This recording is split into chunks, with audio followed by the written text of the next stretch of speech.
नमस्कार दर्शकों, grand Asian news के इस खास बातचीत में एक बार फिर से आप सभी का स्वागत है। दिल, हार्ट, जी हाँ, हमारे शरीर का वह अंग जिससे जो ये दर्शाता है कि हम जीवित हैं या फिर हमारे में जान नहीं है। तो आज हमारे स्टूडियो में मौजूद हैं डॉक्टर सतीश सूर्यवंशी सर।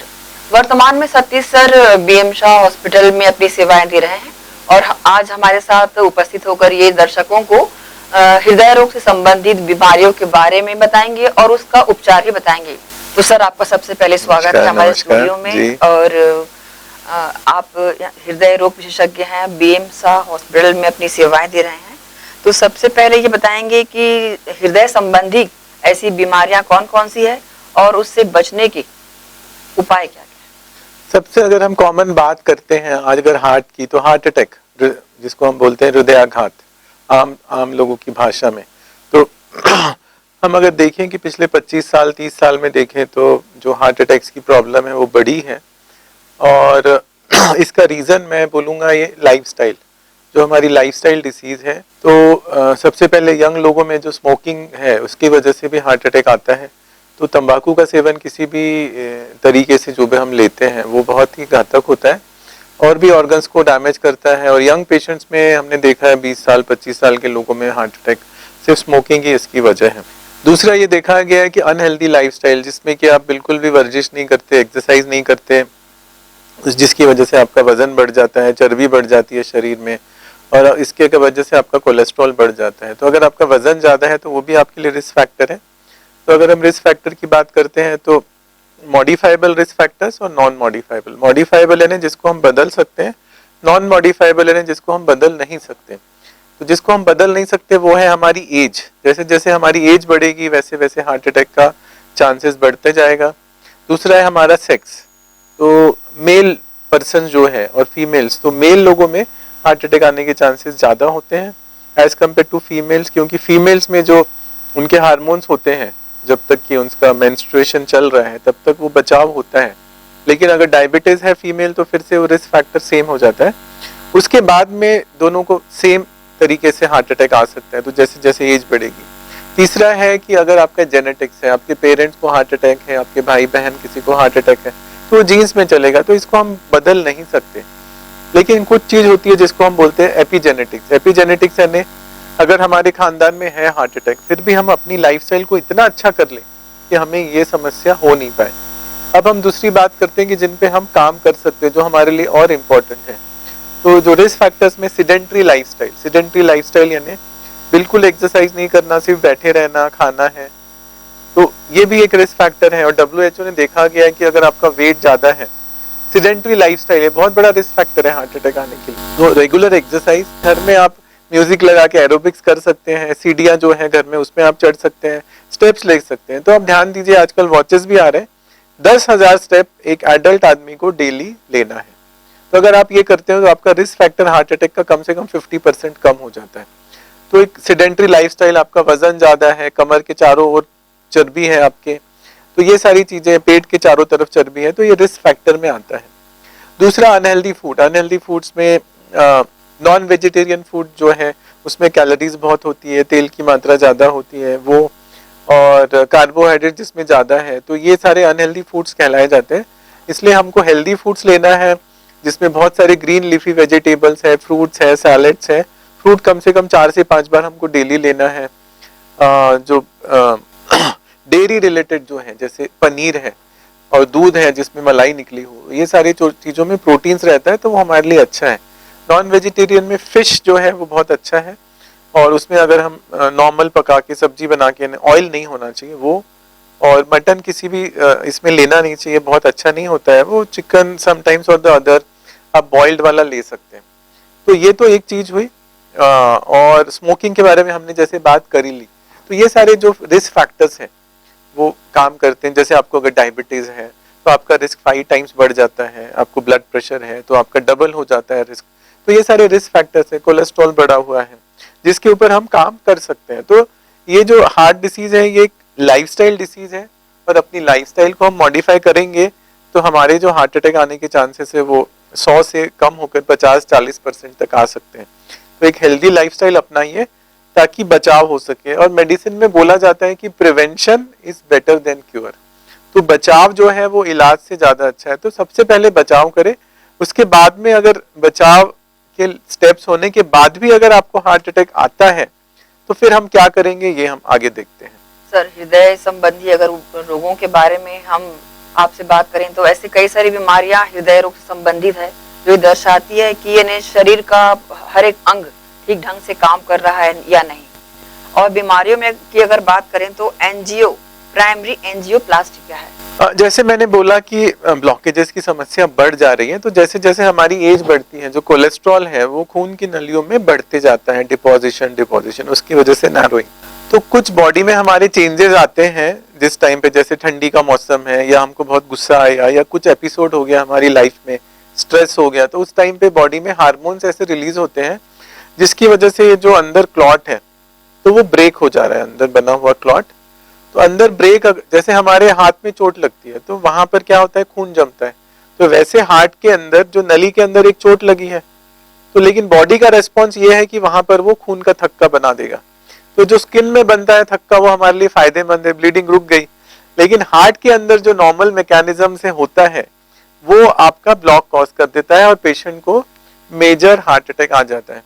तो अगर हम लक्षण की बात करते हैं कि लक्षण क्या क्या हो सकते हैं, तो कल ही की बात मैं करता हूँ। पेशेंट आए, 50 इयर्स है और हमें गैस की प्रॉब्लम है, तो हम इनको दिखा रहे हैं हमें गैस। मैंने यही बोला कि आप क्यों डॉक्टर बनते हैं, आपको गैस की प्रॉब्लम है या नहीं है वो डॉक्टर डिसाइड करेगा। तो प्लीज मेरी रिक्वेस्ट है, हर बार मैं हर फोरम में यही बोलता हूँ कि प्लीज डॉक्टर मत बनिए, क्योंकि अगर गैस की समस्या है तो वो आपकी जान नहीं लेगा। लेकिन अगर हार्ट अटैक है और गलती से भी वो हार्ट अटैक को आप गैस समझ लेते हो तो वो जानलेवा साबित हो सकता है। तो उनके बड़े भाई मेरे पास आए, बोले उनको गैस है। मैंने बोला आप कैसे बोल सकते हो गैस है, आप डॉक्टर हैं? अरे नहीं सर। मैं बोला नहीं सर, पेशेंट के ईसीजी में चेंजेस है, उनको हार्ट अटैक आया है। नहीं नहीं ऐसा। फिर हमने एंजियोग्राफी की, उनकी राइट साइड की आर्टरी पूरी बंद थी, फिर उनका एंजियोप्लास्टी किया गया। तो जब आपकी कोई भी नली 100% बंद हो जाती है क्लॉट बनने से तो आपको मेजर अटैक आता है। तो इसके सिम्टम्स क्या है? कोई भी मरीज हमारे पास आता है तो ऐसे मुट्ठी लेकर आता है सीने के बीचों बीच कि मुझे बहुत हेवीनेस लग रहा है। हम लोग यूजुअली सुनते हैं कि सीने में दर्द नहीं होता, मरीज को भारीपन लगता है सीने के बीचों बीच, या वो बोलेगा कि मुझे ऐसे किसी ने वजन रख दिया मेरे छाती पर, ऐसा वजन और दबाव महसूस होता है। ये जो दबाव है दोनों हाथ में जाएगा, दोनों गले में भी जा सकता है, पीठ की तरफ भी जा सकता है, कई बार ये दोनों जो जबड़े हैं इसमें भी जा सकता है। तो इस तरह की तकलीफ आपको हो सकती है। कई बार मैंने देखा कि पीठ तक भी दर्द जाता है, आपको पसीना आएगा, घबराहट होगी। ये सारे सिम्टम्स अगर आपको है तो ये समझ जाइए कि ये हार्ट अटैक के लक्षण है, हृदयाघात के, और आपको तुरंत डॉक्टर के पास जाना चाहिए। अब गैस और हार्ट अटैक से कंफ्यूजन क्यों होता है मैं बताता हूँ। जो राइट साइड का हार्ट अटैक है, ये हार्ट हमारा ऐसे जा रहा है, तो जो राइट साइड की आर्टरी है, राइट कोरोनरी आर्टरी, वो नीचे की दीवार को सप्लाई कर रही है, वो हमारे पेट की तरफ है। तो जो राइट साइड का हार्ट अटैक है इसमें मरीज को उल्टी होना, पेट के ऊपरी भाग में अजीब सा लगना, गैस जैसे सिम्टम्स ये हो सकते हैं। तो इसीलिए ये सिम्टम्स भी आपको हो सकते हैं। तो फिर भी डॉक्टर के पास जाना है, आपको ईसीजी करवाना है। ईसीजी में चेंजेस आते हैं, ईसीजी में कई बार शुरू में बदलाव नहीं आता, फिर 3 घंटे बाद हम ईसीजी करते हैं। तो मरीज की तकलीफ बहुत ज्यादा इंपॉर्टेंट होती है। ईसीजी आपका नॉर्मल भी हो सकता है शुरू में, इको में चेंजेस आएंगे, फिर हम आपका ब्लड टेस्ट भेजते हैं, उसमें हार्ट अटैक के लक्षण तो नहीं है, फिर हम आपको 24 आवर्स रख के फिर हम श्योर हो जाते हैं कि आपको हार्ट अटैक नहीं है, तभी हम आपको भेजते हैं घर पर। तो इसीलिए किसी भी तरह के सिम्टम अगर आपको है, इवन 25 साल एज है आपकी, 30 इयर्स की भी एज है, तो उसको ये मत समझिए कि गैस हो सकता है, हार्ट अटैक भी हो सकता है, और उसके इलाज के बहुत अच्छी अच्छी तकनीक्स भी आ गई है। तो इमीडिएटली आप ऐसे सेंटर पर जाइए जहाँ पर कि एंजियोग्राफी और एंजियोप्लास्टी की सुविधा उपलब्ध है। एंजियोग्राफी को लेकर काफी भ्रांतियां लोगों में। हाँ, एंजियोग्राफी को लेकर बहुत भ्रांतियां हैं कि उसमें आपको कुछ कॉम्प्लिकेशन हो सकते हैं। तो आजकल हम एंजियोग्राफी हाथ के द्वारा करते हैं जिसको रेडियल बोलते हैं। तो आप बाइक पर बैठकर आ सकते हो, बाइक पर बैठकर जा सकते हो। एंजियोग्राफी में हार्डली 5 से 7 मिनट लगता है, एंजियोप्लास्टी में भी आधा घंटा लगता है। तो बहुत आसान हो गया है और आपको बिल्कुल भी कॉम्प्लिकेशन नहीं होते हैं इसमें, और बहुत आसान हो गया। एंजियोप्लास्टी के बाद भी आप 24 आवर्स के बाद डिस्चार्ज हो जाते हैं। तो इसलिए बिल्कुल भी घबराने की जरूरत नहीं है, और आपके मन में जो डर बैठा है उसको निकाल दीजिए। जस्ट एक सलाइन जैसे लगती है इंजेक्शन, वैसे आपके हाथ में लगता है। बहुत बहुत बहुत ज्यादा सेफ है, और एंजियोप्लास्टी के बाद भी इतना ज्यादा सेफ है कि आप 3-4 दिन बाद अपने काम पर भी जा सकते हैं। अब हम बात करते हैं कि प्राइमरी एंजियोग्राफी, तो आप दवाई डाल के हार्ट की नली का जांच करते हैं, जिसमें आपको पता चलता है कि ब्लॉकेजेस आपके कितने हैं और क्या करना है उसका। उसके बाद हम एंजियोप्लास्टी करते हैं। तो प्राइमरी एंजियोप्लास्टी जो है कि आपको चेस्ट पेन हो रहा है, हार्ट अटैक आया हुआ है मेजर, उस दौरान आपको हॉस्पिटल में ले जाकर 3 से 6 घंटे के दौरान जो एंजियोप्लास्टी किया जाता है उसको हम प्राइमरी एंजियोप्लास्टी बोलते हैं। हम अगर 10 साल 20 साल पुरानी बात अगर करें तो ये सुविधा उपलब्ध नहीं थी, तो जो मरीज जाकर खून पतला करने की दवाई दी जाती थी उनको। लेकिन खून पतला करने की दवाई भी जो है सिर्फ 85% लोगों में असर करती है, वो भी अगर पहले 3 घंटे में दी जाए तो। और उसमें भी आपको 2% चांस रहता है कि आपको कहीं से भी ब्लीडिंग हो सकती है, आपकी जान भी जा सकती है। तो प्राइमरी एंजियोप्लास्टी ही गोल्ड स्टैंडर्ड ट्रीटमेंट है, जो WHO, ACC, American college of cardiology द्वारा रिकमेंडेड है, जिससे कि अगर हम 100 लोगों का ट्रीटमेंट करते हैं तो 23 लोगों की जान एक्स्ट्रा बचती है।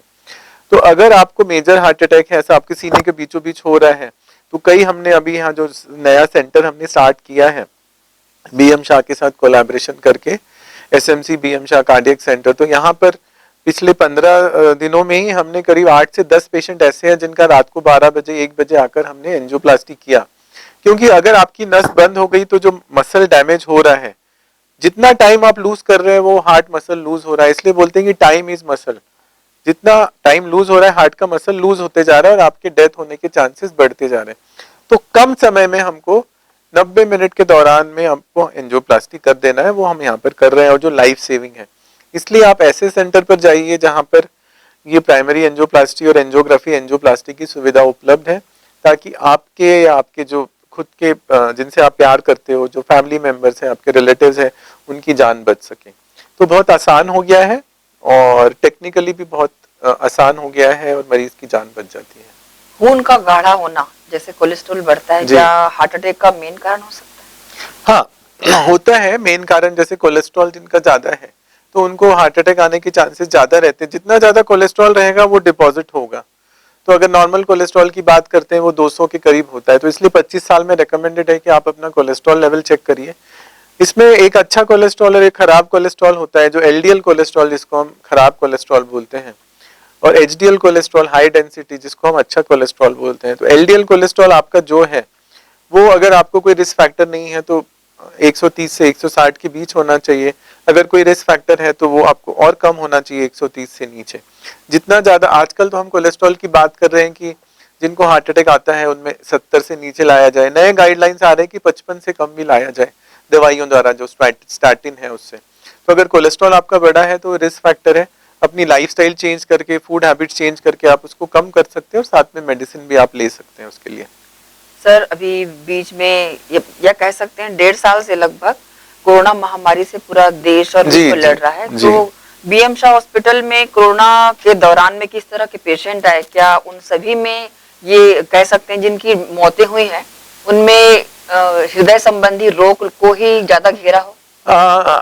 ऐसा नहीं है। डायबिटिक पेशेंट्स है, जिनकी किडनी खराब है, जिनको कैंसर है, इम्यूनिटी कम है, हार्ट वाले पेशेंट तो उनको सिमिलर रिस्क रहता है अगर डायबिटीज वगैरह नहीं है। बट ये देखा गया है कि कोरोना में, कोविड में आपका खून जो है वो गाढ़ा हो जाता है, तो लंग्स को अफेक्ट कर रहा है।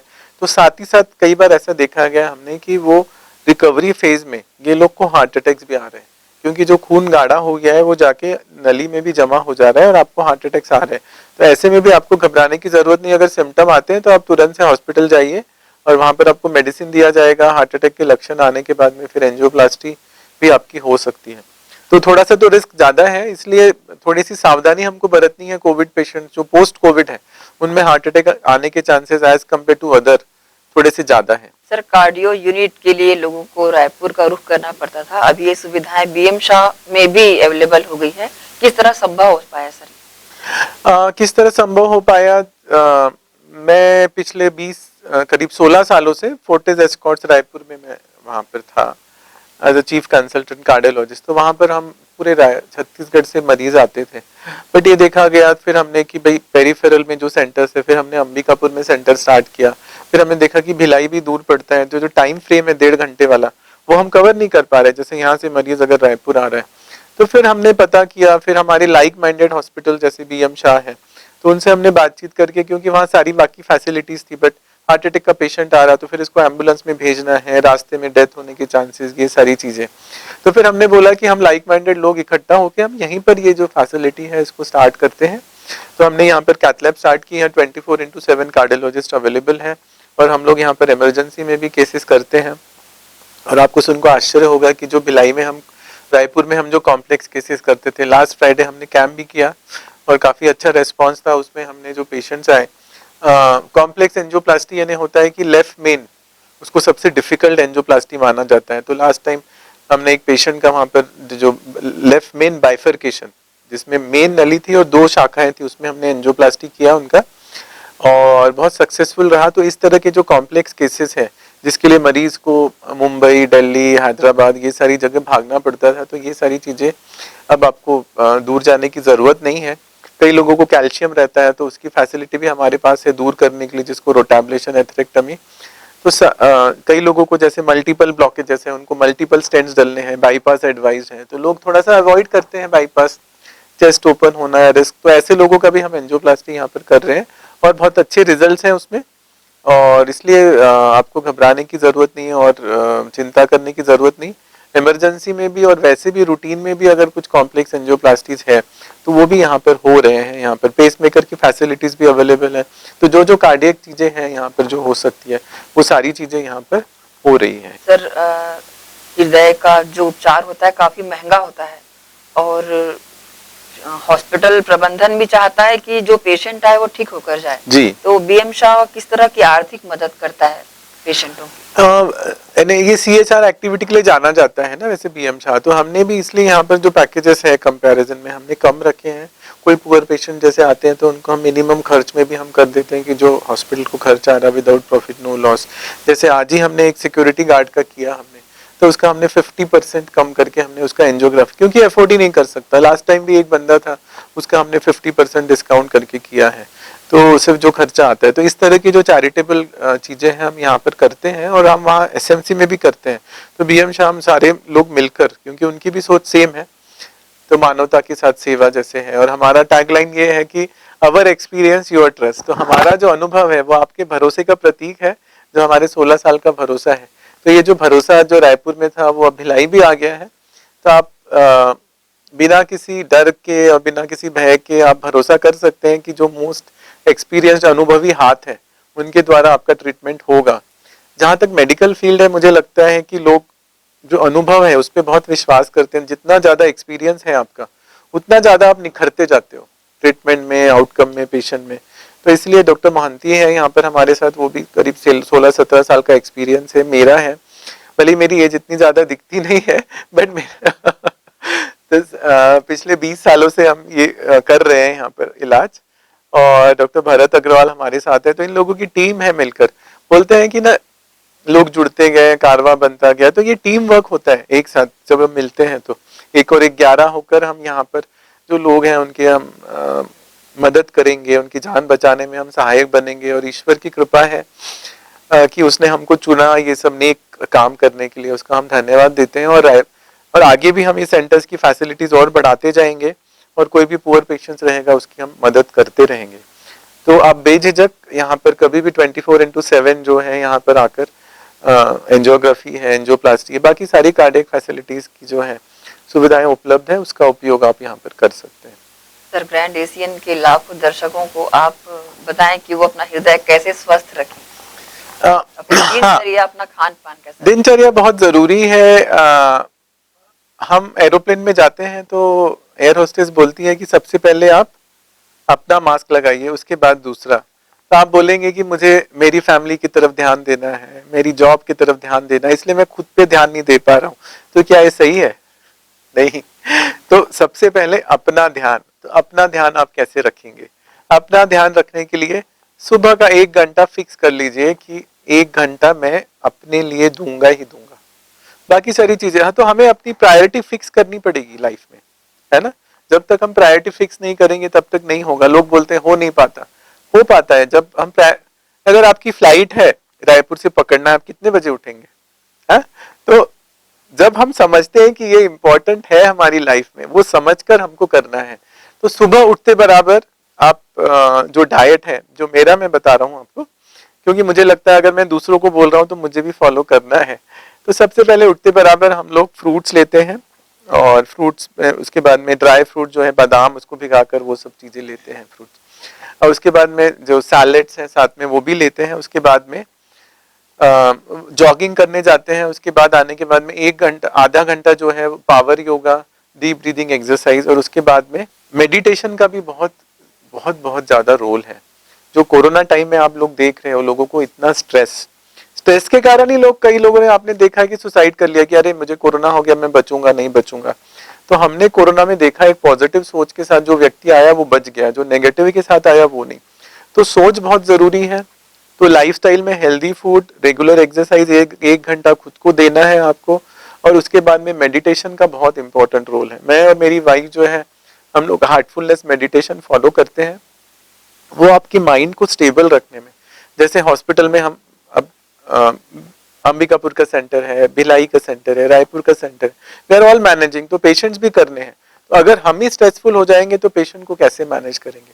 तो हर कंडीशन में आपको स्टेबल रहना है, काम रहना है, और फिर जब आप शांत रहोगे, काम रहोगे, तो जो आउटकम है किसी भी ट्रीटमेंट का वो बहुत अच्छा आएगा। तो इसलिए 1 घंटा फिक्स कर लीजिए कि मैं अपने आप के लिए दूंगा, और नहीं बोलना सीखिए लाइफ में। हम बहुत लिहाज में क्या करते हैं, हम कहीं जा रहे हैं पार्टी में, कहीं जा रहे हैं, थोड़ा सा ले लीजिए, थोड़ा सा ले लीजिए, नहीं, प्यार से आपको बोलना है नहीं, क्योंकि अल्टीमेटली जो जा रहा है वो आपके अंदर इकट्ठा होगा, आपका वजन बढ़ाएगा, और अल्टीमेटली क्या होगा, आप ही का रिस्क बढ़ेगा जितना हमारा तो एक आइडियल वेट मेंटेन करना, डेली एक्सरसाइज करना, एक पॉजिटिव सोच रखना, और रेगुलर मेडिटेशन करना, ये आपके लिए बहुत बहुत जरूरी है। इसको अगर आप अपनी लाइफस्टाइल का हिस्सा बनाते हैं तो आप श्योर हो सकते हैं कि दूसरे जिनको रिस्क है हार्ट अटैक आने का, आपका जो रिस्क है वो ऑलमोस्ट निग्लिजिबल हो जाएगा, और आपकी एज जो है, लाइफ जो है वो बढ़ती जाएगी। तो एक हेल्दी लाइफस्टाइल अपनाइए, खुद को स्वस्थ रखिए, और फिर उसके बाद अपने परिवार का ध्यान दीजिए। अगर आप देखोगे तो आपसे भी इंस्पिरेशन लेगा बंदा। लोगों को भी बताइए, अपने घर वालों को बताइए, पड़ोसियों को बताइए कि हम भी ऐसा कर रहे हैं, आप भी हमारे साथ ऐसा करिए। तो इस तरह आप रखेंगे तो हम खुद को स्वस्थ बनाएंगे, फैमिली को स्वस्थ बनाएंगे, और एक कंट्रीब्यूशन हम समाज को भी स्वस्थ बनाने के लिए देंगे। तो हम सबका रोल है, मुझे लगता है हम समाज का ही भाग है, तो जो दायित्व हमको निभाना है वो हम इस तरह से निभा सकते हैं। सर आपका बहुत बहुत धन्यवाद, आज हमारे स्टूडियो में आए आप और हृदय संबंधी कई सारी बीमारियों का उपचार के बारे में दर्शकों को बताया। तो दर्शकों, ये थे हमारे साथ डॉक्टर सतीश सूर्यवंशी सर। जी हाँ, ये हृदय रोग विशेषज्ञ हैं। इन्होंने हृदय संबंधी कई सारी बीमारियों के बारे में हमें जानकारियां दी और उपचार के बारे में बताया, और एक छोटा सा टिप्स उन्होंने दिया है कि 1 घंटा स्वयं के लिए दें। ये अगर आप अपना 1 घंटा अपने लिए देंगे तो आप परिवार को भी पूरा सुरक्षित और जोड़कर रखने में काफी हद तक सफल होंगे। नमस्कार।